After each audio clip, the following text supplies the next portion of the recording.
ದಂಡುಪಾಳ್ಯ ಚಿತ್ರ ನೆನ್ಪಿದ್ಯಾ? ಅದೇ ಆ ನಡಕ ಹುಟ್ಟಿಸುವಂತ rape ಸೀನ್ಗಳು, ನಿದ್ದೆಯಲ್ಲೂ ಬೆವರಳಿಸುವಂತ murder ಸೀನ್ಗಳು. ಅಬ್ಬಬ್ಬಾ, ನೆನೆಸ್ಕೊಂಡ್ರೆ ಈಗ್ಲೂ ಎದೆ ಜಲ್ ಅನ್ನತ್ತೆ. ಕತ್ಕೊಯ್ದಾಗ ಗಂಟ್ಲಾಗ.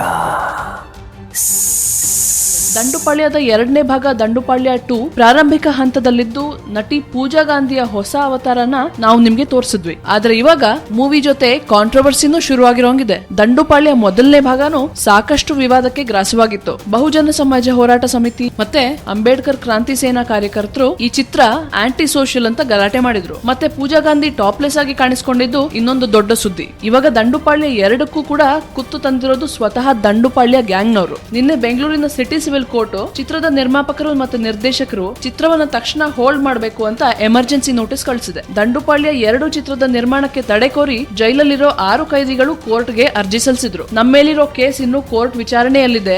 ಅದು ಅಲ್ಲದೆ ನಮ್ ಲೈಫ್ ಬಗ್ಗೆ ಫಿಲ್ಮ್ ಟೀಮ್ ನಮ್ಮ ಹತ್ರ ಏನು ಕೇಳಿಲ್ಲ ಅನ್ನೋದು ಅವರ ಆರೋಪ. ಏಪ್ರಿಲ್ 30ಕ್ಕೆ ಈ ಪ್ರಕರಣದ ಬಗ್ಗೆ ವಿಚಾರಣೆ ನಡೆಯುತ್ತಂತೆ. ಚಿತ್ರ ಮುಂದುವರಿಯುತ್ತಾ ಅಥವಾ ರಿಯಲ್ ದಂಡುಪಾಳ್ಯ ಗ್ಯಾಂಗ್ ನ ವಾದ ಗೆಲ್ಲುತ್ತಾ ಅಂತ ಕಾದ್ ನೋಡೋಣ. ಈ ವಿಷಯದ ಬಗ್ಗೆ ನಿಮ್ಮ ಅನಿಸಿಕೆಯನ್ನ ನಮಗೆ ಕಮೆಂಟ್ಸ್ ಬಾಕ್ಸ್ ನಲ್ಲಿ ತಿಳಿಸಿ. ಹಾಗೆ ಈ ಸ್ಟೋರಿ ನಿಮ್ಗೆ ಇಷ್ಟ ಆಗಿದ್ರೆ ಕಮೆಂಟ್ ಮಾಡಿ, ಲೈಕ್ ಮಾಡಿ, ಹಾಗೆ ಸ್ಯಾಂಡಲ್ವುಡ್ ಸೆಂಟ್ರಲ್ಗೆ ಸಬ್ಸ್ಕ್ರೈಬ್ ಮಾಡೋದಕ್ಕೆ ಮರಿಬೇಡಿ.